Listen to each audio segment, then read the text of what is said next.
What's up, guys? This is the Gospel according to Mark with a C. He is I, and I am he. Just taking some time to tell you exactly what's on my mind. Thank you for joining me once again, my friends. I have a question for you.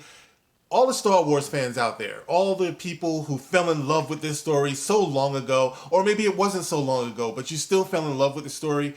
Do you remember when you fell in love with this story? Do you remember how you felt? Do you remember the things that pulled you in? I think a lot of us, and I don't want to speak for everybody, but a lot of us were attracted to Star Wars because it took us away, and it did so convincingly. It took us to a galaxy far, far away. And right there, like those are the very, very first words that you see on the screen when you were watching the original Star Wars movie. A long time ago, in a galaxy far, far away. Yeah, I'll take that trip. You know what I mean? And then here comes John Williams' iconic music, and here comes the opening crawl, and by the time that intro is done, you are away. You're gone. And a lot of us, for various reasons, wanted to take that trip. And we did it, and we were so glad that we did. The reward was amazing, and we will never forget it. I think part of the appeal of Star Wars and that alternate galaxy is that it was so familiar, but it was so different. You know what I mean? Like you could exist there. Once you took that trip, you were in wonder. The wonder that you saw, with the sights and the sounds and the possibilities, it appealed to our imagination. And as we know, imagination is endless. So I am thankful for the fact that Star Wars existed that gave me the opportunity to expand my imagination in concepts. We met characters that were larger than life. Do you understand what that means? When you say larger than life, it means that they're larger than the actors. So when you talk about, the white actors, nobody cared about the race of the actors. We cared about the characters and the characteristics. That's what we were attracted to. They were larger than life in everything that life is, that we retreated from in the very beginning to get away from. So that's why we were there. We were not there to say, why isn't there more of our lives in Star Wars? No, we were there to be away from that, to imagine what more there is to humanity, what more there is to life. Where are the limits? Star Trek stated that beautifully when it says to boldly go where no man, and when they say man, they mean mankind, humankind. Back in the day, they were smart enough to understand that. We're just fucking stupid now. We have to have everything spelled out. And women too! And children too! And dogs and cats and horses too! Fuck out of here. No. It was understood.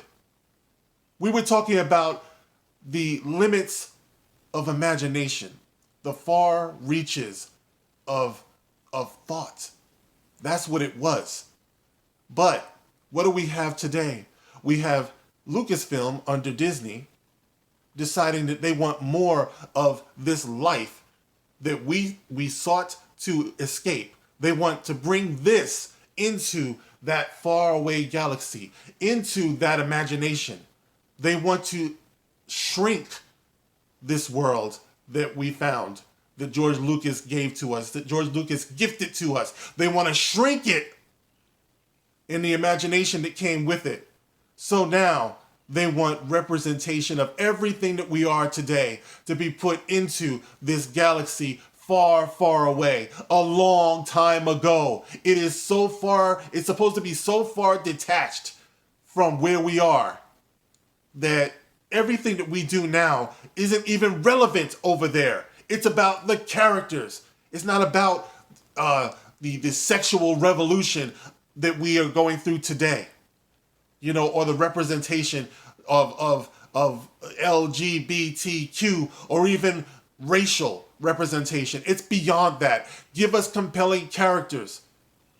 I would feel the same way when I see an overabundance of black characters for no apparent reason, especially when they're not even compelling characters.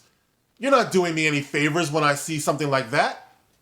But you want to put yourself in a position where you can get all of these accolades and awards and citations. That's all that really matters. Look at us. We have LGBTQ characters. We got black, we got women. We got all of this thing going on, but none of the characters, none of them are worth a damn.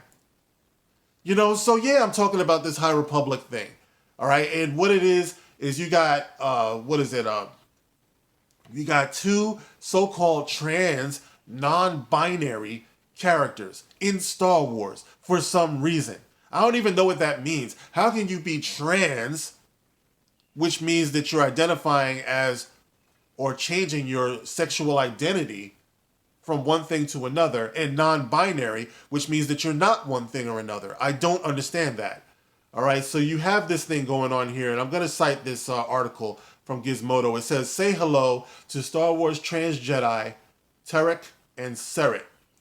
All right, so it's Tarek and Seret, it's spelled frontwards and backwards.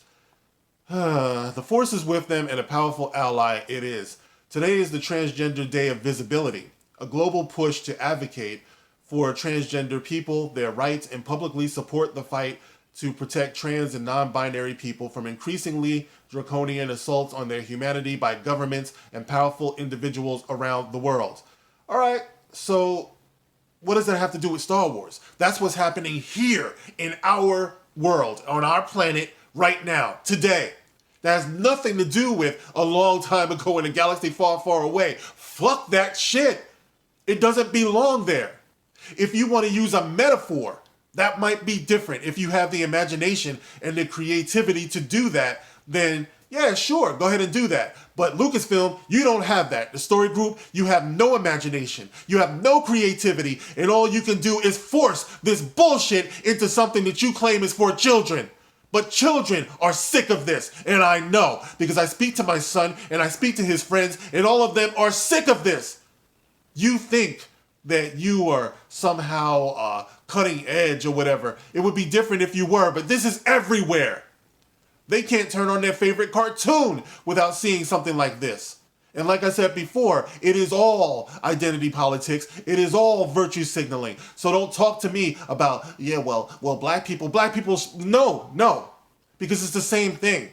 You can't turn on anything or turn anywhere without seeing Black Lives Matter. The kids don't want to see that. Okay? It's not just me. I talk to them. And if you spoke to them, Lucasfilm, Disney, you would know that children are just looking to have fun. They're just looking to escape. They're not looking to say, oh, they're gay. Oh, they're non-binary. Can you imagine when we first got into Star Wars, when we saw Luke for the very first time looking at the twin sons? Can you imagine thinking to yourself, oh, he's non-binary. Oh, he's gay. Oh, there's a black person over there, but there's no Spanish people. How come that woman isn't speaking more? That's terrible. That would be like just awful.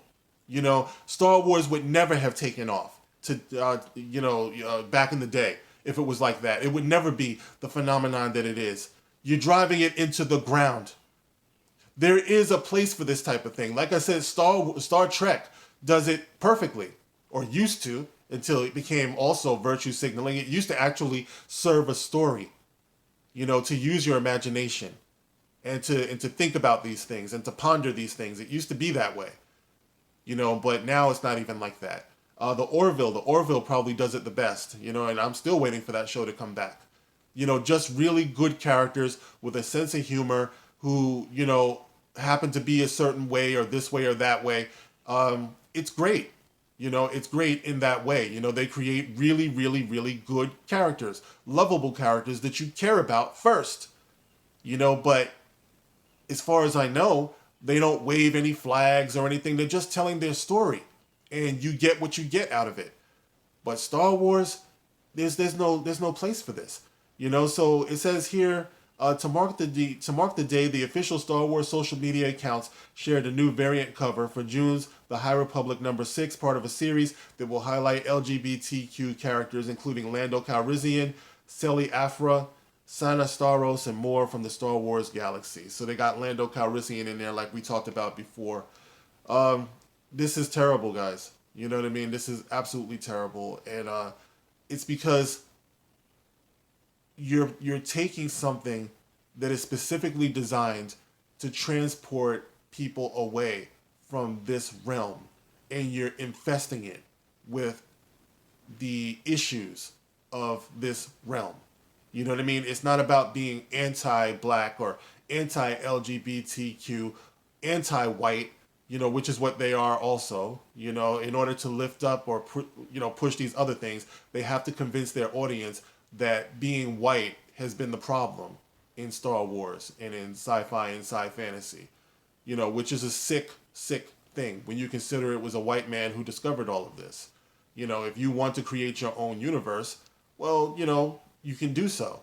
But if you come into Star Wars, you have to pay tribute to the man who created it. You just can't be disrespectful that way. But that's what we're dealing with. So, like I said, there you go with the High Republic. You have more of these virtue signaling gymnastics, and they continue to use these marginalized groups to shame everybody, because once you put these gay people in and you put these black people in and women and all this stuff, you're trying to free yourself from criticism, because if your product sucks and people say that it sucks, well, now you're giving yourself the ability to say they're only saying this, they're being toxic because they're racist or they're sexist or they're homophobes, and that's disgusting.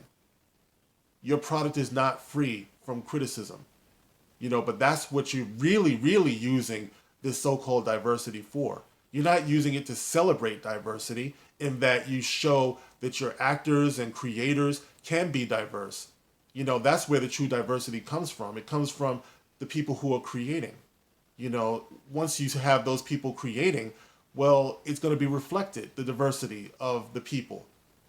But you want to use it to deflect from your own failures. So anyway, guys, I'm going on long enough. Hopefully you understood what I was talking about here. And you can get in the comment section and let me know how you feel about all of this virtue signaling and identity politicking going on in Star Wars. I know a lot of us are just through with it now. We're done. But it's still interesting, to be a commentator and to talk about this, because years from now, it's going to be more obvious what the problem was. It's like today they can weave whatever ridiculous narrative they want, but years from now, it'll mean something for those of us who actually raised up our voices and spoke against this nonsense, and rightfully called out that the ship is going down. So anyway, guys, get in the comment section. Let me know how you feel about this. As always, you can like, you can share, you can subscribe. Catch me on Twitter. The link will be in the description below, as well as a Cash App. Thank you very much.